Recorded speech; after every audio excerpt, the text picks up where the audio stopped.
ሐምራዊ ሳቅ አጭር ጣፋጭ ልቦለድ ተራኪ ኢናያ። ቻናላችንን ላይክ፣ ሼር፣ ሰብስክራይብ በማድረግ ለወዳጅ ዘመድ ያጋሩ። አብራችሁን ቆዩ። በዚህ የደከመች ስጌ ያቀፍኳት ነፍሴ እንደ ንጣፍ ፕላስቲክ ትለጠጥና ብዝ ታወጣለች። ቀዳዳዎቿን የአንዲት ሴትዮ መልካም ትዝታ ይሞላዋል። ሳቅ ልበልክና አስብና አፌ እንደተከፈተ ይቀራል። አይነ ህሊኔ ምስሏን ሊዝ እየዳየከ በለስላሳ ጥፍሮቿ ይቧጠጣል። ወደ እያንዳንዱ የወንድ ቢጋር እንደ ሚስጥረኛ መስታወት ትጠልቃለች። በሚያንጸባርቅ እርቃን ጀርባ ላይ ምስሌን እያየው በሌለው መሬት ላይ እንደምትጓዝ ሁሉ እየተንሳፈፈች ትቀርበኛለች፣ ትርቀኛለች። እስከ ወገቤ በራድ አፈር እየተንሳፈፈች ትቀርበኛለች፣ ትርቀኛለች። እጆቹ ያጥራሉ፣ ጥፍሬን ተቆርጫለሁ። ጣቶቿ ጉርጄ መሃል ያባብሉኛል፣ በጣም ያባብሉኛል። ከንፈሮቿስ አይሆይ ከደረቴ አይነሱ። ልቤ በግራ መጋባት ጮቅቆ አድብተው ተንሰራርተው የነቢሱን ይፈራገጣል። የተቀመጥኩበት ላስቲክ የለበሰ ሰብነግ ይቆረቁረኛል። ትንፋሼ ውስጤ እንደሚታመቅ አይነት ደረቴ ከፍና ዝቅ ሲል አያለሁ። ፊት ለፊቴ ያሉት መጽሐፍት የማይጠቅሙ የተጠረዙ ወረቀቶች ይመስሉኛል። ገጻቸው ላይ የተለጠፉት ፊደሎች ከመታየት በላይ ከኔ ጋር የከራሚነት እድሜ የላቸውም። አእምሮዬ ውስጥ የሚሰቀሉት ትናንትና፣ የሚሰቀሉት አሁን፣ የሚሰቀሉት ነገ የለም። ባሌቶቹ የሌሉበት ቤት የገባ እንግዳ እንደሆንኩ ቀድሞ ውዝዋዜ አይበት የነበረ ክፍሌ ዛሬ አንቀፋፋል።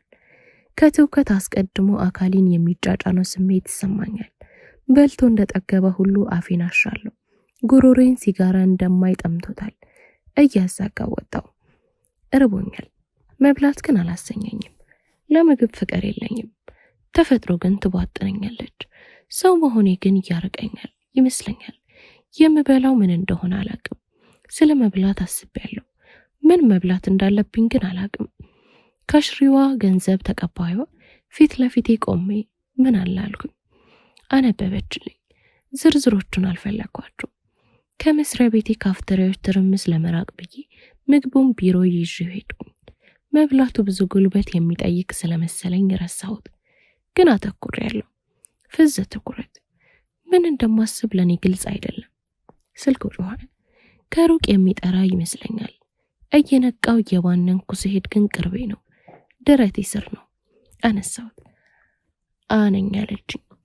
የተበታተነ የተቆራረጠ የመሰለኝ ሰውነቴ ተገጥመው ፍቅረኛዬ ድምፅ ላይ አተኮረ። ለእያንዳንዱ ሰው ስልክ ስመልስ በህልሜ የማወራ ይመስለኛል። ሰውነቴ ለየራሱ ይሸፍታል። አመልካች ጣቴ ይጠቆማል። አውራ ጣቴ አገጬን ያካል። ትልቁ ጣቴ አይኖቼን ለአይናር ይጎጥጣል። የቀለበት ጣቴ አፍንጬ ቀዳዳ ይገባል። ትንሿ ጣቴ ከጥርሶቼ ላይ ሽንግ ትፍቃለች። እግሬ ያለ ዓላማ ይወዛወዛል። ጆሮቼ ትላንት የገባበት ቁርስ ራት ምሳ ያልተስማማ ሆዴ ዝግ አድርጎ ሲያመነዥግ ያዳምጣሉ። የአንድ ድምፅ ስሰማ ሰውነቴ ማዕከል ወዳበጀ አንድ ስርዓት ይሰናዳል። ሊዘል እንደተዘጋጀ አውሬ ይነጠነቃል። ለምን? እያወራት እያለው ቀስ በቀስ ምክንያቱም ማሰላሰል ስጀምር የመንፈሴ ቅንብር መክሰስ ይጀምራል። እያንዳንዱ የጎኔ አጥንት እንደ ቡዳ ይደቃል። እያወራት ልሳኔ መንገዳገድ ይጀምራል። ልቤ ይሰክርባታል። ስለ ቀን ሙሉዋ፣ ስለ ማታ ዷራ እያወራችኝ ለምን እላለሁ። ጸጥቴ የህሊና ጆሮዋን ስለሚጫነው ነው መሰለኝ። ሃሎ ምን ሆንክ ትለኛለች። ምንም። የደደብ ጨዋታ፣ ብልጥ ዲፕሎማሲ። አጭር ፕሮግራም አወጣን። 10:30 አምባሳደር ቲያትር ቤት ወይም 12 ሰዓት ሊሴ ገብረ ማርያም ሼል። ግር የሚያጋባ ቀጠሮ። አንዱ ቢሆንም ሆነ፣ ካልሆነ ሁለተኛው። ያፈቀረ አያኮርፍም፣ አይከራከርም። ወዳጄ ሳመቶ ስለ ፍቅር፣ ስለ ሴት ተወያየን። ፍቅርና ሴት ስራ ያስፈታል። ከመሃል ብቅ ያለ አርዕስት ስራ ያስፈታል። መስማሚያ። የጻፍኳቸው የእንግሊዘኛ ግጥሞች ለማረም ሞከርኩ። ትላንትና ስመለከታቸው ያልተሳሳቱ ናቸው ያልኳቸው ሁሉ አሁን የጉድጓድ ጠቃጠቆ የበዛባቸው መሰለኝ። እሱን ትቶ በተስፋ መቁረጥ ሳይሆን አይቀርም የሄንሪን የግጥም መጽሐፍት ለማንበብ ሞከርኩ። አይኖቼ የአርኬ ሰልፍ ይተተላሉ፣ መስመሮች ይጠፉብኛል። ካልሆነም መልእክቱ ገና ከልቤ ሳይገጥም ይቦንንብኛል።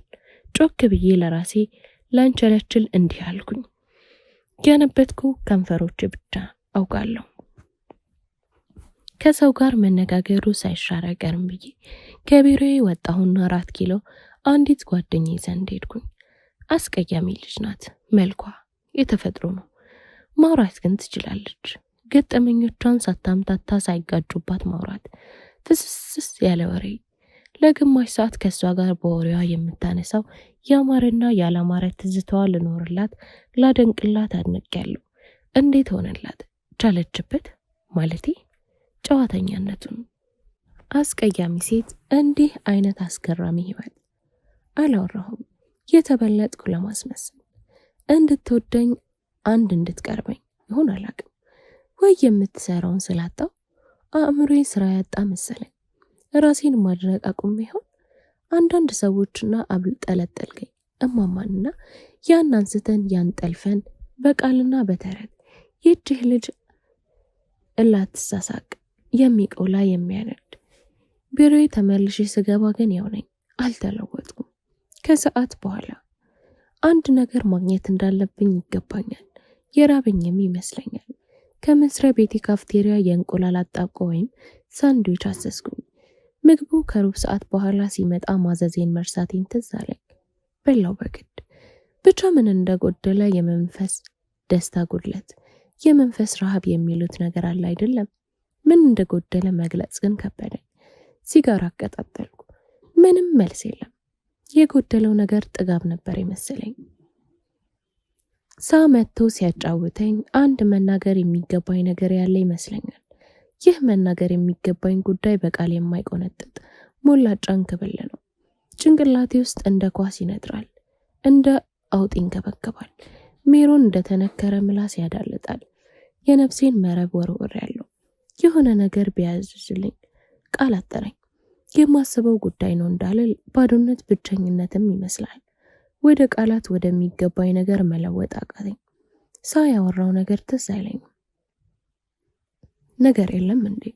የሆነ ረቂቅ የመንፈስ ጉጠት፣ የረቂቅ ነገሮች ቆንጥቶ ከተወታተፉበት ቆዳ መዞ የሚያወጣ በነጠላ የሚገቡኝ ቃላትና የለመድኳቸው ድምጾች እንደተሰሙኝ ያስታውሳለሁ። ስርዓታቸውን ግን አልደረሰልኝ። ማለት ከሰዓት በኋላ የበልግ ሰማይ ያለ ደንቡ እንደ ክረምት እየሞካከረው እያሽቃበጠ ነው። አንድ ቡና ቤት መስኮት አጠገብ ተቀምጫለሁ።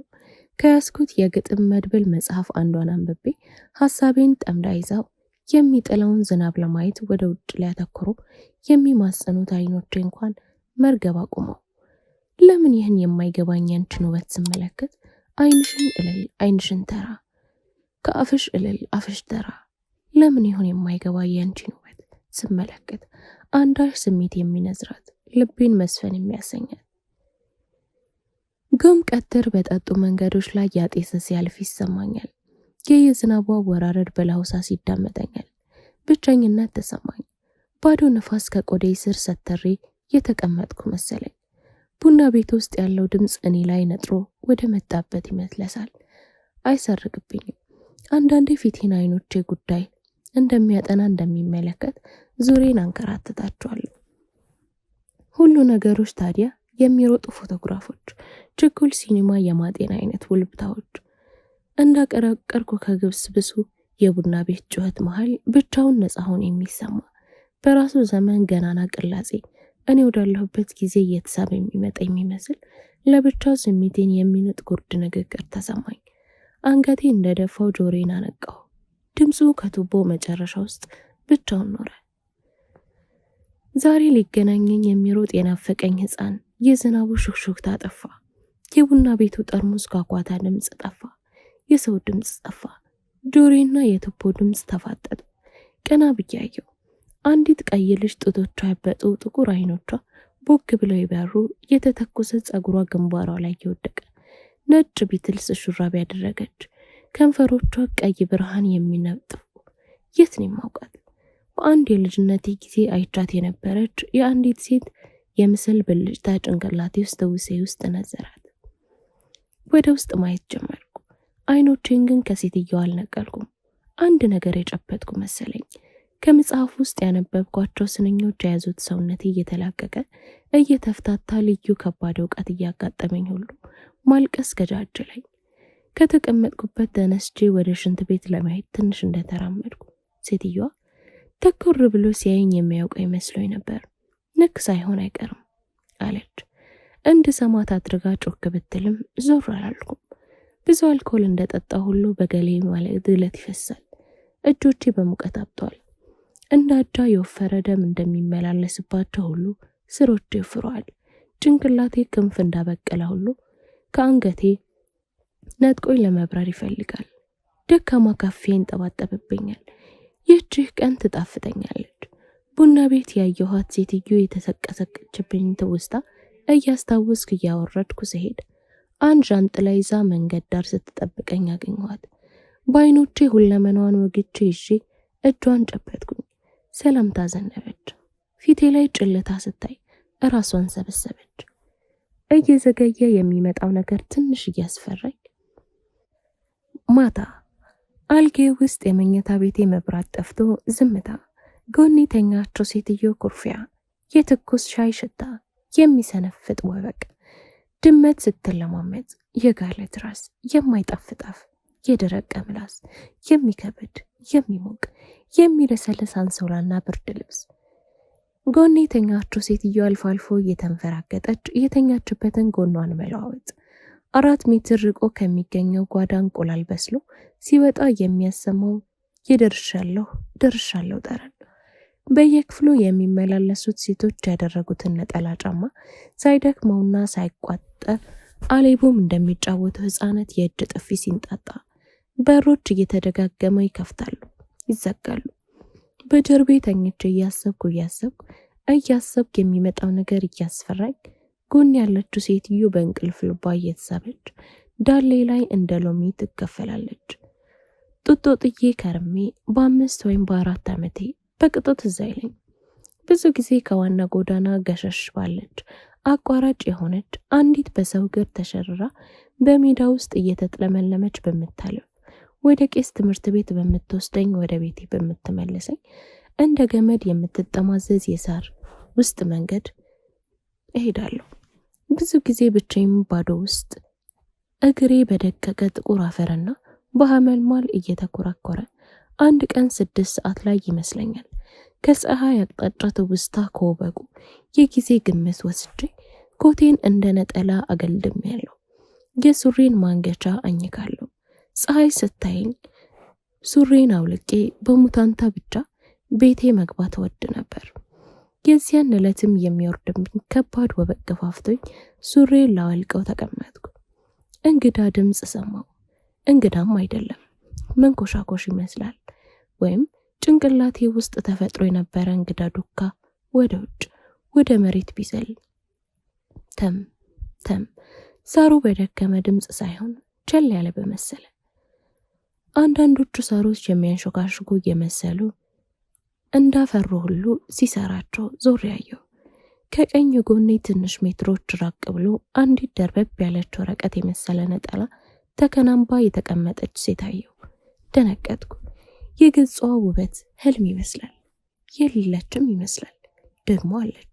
አእምሮዬ ውስጥ ውጭ ባለው ዓለም ለሁለት ተከፍላ አጥሩ ላይ ተፈናጣ እንደምትኖር አይኖቼን ስጨፍን ከጭንቅላቴ ውስጥ አንድ ጎን ተከፍቶ የሚጠብቃት የራስ ያልመሰለ ግን ለዘመናት ስንከባከበው የኖርኩ ያህል የማውቀው የመሰለ ቦታ እዛ ተመቻችታ ስትቀመጥ ነጭ ክንብንዋን አሳምራ ሁለቱም ክርኖቿ ጉልበቶቿን ተደግፈዋል።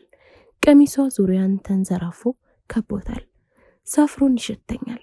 በቆሙት ጉልበቶቿ ወደ ላይ በተነሳው ቀሚሷ ስር ቢጫ ብርሃን ያለው እዛ ቀሚሷ ስር ነጎድጓድ ነገር ጮኸ። መብረቅ የመሰለ ነገር አብለጨለጨ። ከዛ ዝናብ አይነት ነገር በቀስታ መጣል ጀመረ። ሲረግፍ አየዋለሁ። መሬት ከወረደ በኋላ ተጠረቃቅሞ ከእግሮቿ መሃል ሲወጣ ከእግሮቿ መሃል አንድ ደረቅ ድረት ከእግሮቿ ሲወጣ እሷ አትኩራ እያየችም የትም አትሄድ አይነት ነገር ትስቃለች። የማሩን ትንሽ ድረት ተከትለው ጭጫን መሬት ላይ ፈሰዋል።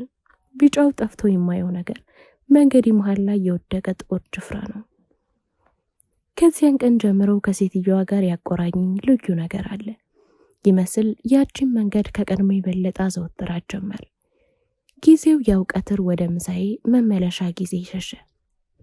ግለቱ ትኩሳቱ ያው እንደሌላው ጊዜ አጎንብሼ እያለሁ ሳር እየነጨው ዙሪያዬ ስገላመጥ በአንዱ አቅጣጫ ሳተኩር እዚያው መጀመሪያ ያየኋት ቦታ መጀመሪያ ቀን የተሰማኝ ቅድመ ስሜት ሳይጎላ ሳይረግብ እየተንጎረቆረ አያታለሁ። እንደምትስቅ ሁሉ አይኖቿ ዳራና ዳራቸው ተሸብሽበው ቀይ ፊቷ በውበው ውስጥ ሳያልበው ሳይቀላ እንደፈዘዘች ሁሉ ድንገት ዝቅ ብዬ ሳይ የማላውቀው ስሜት ተገፋፍቶኝ ወይም እሷ ከውስጤ አዛኝ እንደሆነ እንጃ ብቻ እንዴት ይሰማኛል። ድንገት አይኖቼን ለአፍታ ከሷ ዞር ሳደርግ አድርጌም ላያት ቀና ስላትኖርም ማሩና ጭጫኖቹም ይጠፋሉ። ቅዳሜና እሁድ ትምህርት ሳይኖር ስለምትናፍቀኝ ሰዓቱ ሲደርስ ጉዳይ እንዳለው ሰው ቀጠሮ እንዳበጀ ሁሉ እሄዳለሁ። ከአንዲት ትልቅ ሴትዮ ጋር ፍቅር ውስጥ የገባሁ መሰለኝ። የመመልከት ፍቅር የልጅነት ጨዋታዬ ሁሉ ቀርቦ ቀድሞም ብዙ አልጫወትም። ብቸኛ ሆንኩ። ሰዓቱ ሲደርስ መሮጥ ወደ ቀጠሮዬ። አንድ ቀን ጠዋት እንዲህ እንቁላል አይሸትም፣ ነጠላ ጫማ አያጩም፣ ደግሞ እንዲህ እንደ አሁኑ አይሸትም። የማይደክሞት ወፍራም ሴት እላይ ላይ አላረፈችም። ጤዛው በፀሐይ ሙቀት ተውጦ አላለቀም።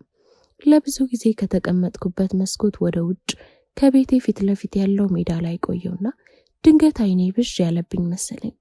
ሽፋሽፍቶችን አርገፈከፍኩ። መስኩ ላይ ጉም ተጋድሞ ያለው ከራሴ ውስጥ በሚመጣ ነፋስ ተጠርጎ የሚተንም ይመስለኛል። ፊት ለፊቴ ያለው ሜዳ ይፈዛል፣ ይደምቃል፣ ይፈዛል፣ ይደምቃል። ከዚያ ጨለመብኝ። ታመሜተኛው ብዙ ባይሆኑም ዛሬም አንዳንድ ነገሮች ትዝ ይሉኛል። ቀድሞ ከለመድኳቸው ቅዠቶች ውጭ ነገሮች ልዩ ቅርጽና ይዘት ታድለው ከምድር ይወርዳሉ፣ ከሰማይ ይዘንባሉ።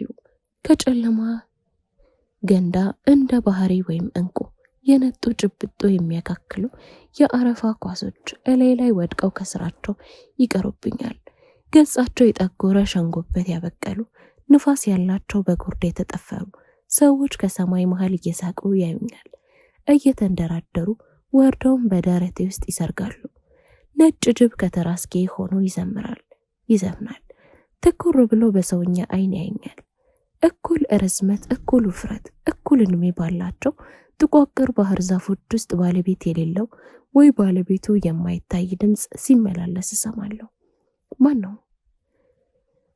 ከ2 ወር በኋላ ከገባሁበት ሰመመን ስወጣ አሞኝ እንደነበረ ተነገረኝ። ድኜ ከተነሳ ወዲህ በአይኖቼ ያችን የቅዠት መልካም ሴት አይቼት አላቅም። እኔ እንጃ አእምሮዬ ውስጥ ግን አሁንም ያለች ይመስለኛል።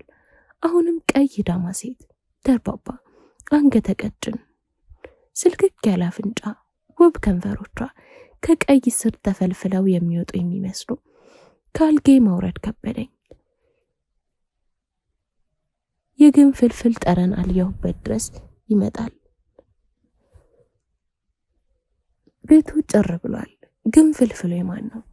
ብርድ ልብሱን ከላይ ገፍፌ መለመለይም በጀርቤ የጠገበውን ድምነቴን እንደ መነኩሴ ድግ በሩ መሃል ሚስቴ በውስጥ ልብስ አትናገርም? ለምን አትናገርም? ለምን ጠይም ወደድኩ? ለምን ጠይም አገባው? ከተኛሁበት ተነስቼ ቁርሴን እንደበላ ሲያዘኝ ሲለማመጠኝ የነበረው ድምጽ የት ሄደ? መካል በጀመረው የዕለት ፀሐይ የቤቱ ቆርቆሮ ሲንጣጣ ይሰማኛል። ከተንጋለልኩበት ወደ መሬት ስመለከት ጫሞቼ አፋቸውን ከፍተው የቅዠት መንገዴ እንደዳከማቸው እንቅልፌን ለመቀጠል የግርምት እሳት እየተናነቀኝ በብርድ ልብሴ ተጠቀለልኩ። ለአ ምን እንደምላት እያወጣው እያወረድኩ ተፈጸመ። ቻናላችንን ላይክ፣ ሼር፣ ሰብስክራይብ በማድረግ ቤተሰብ ይሁኑ።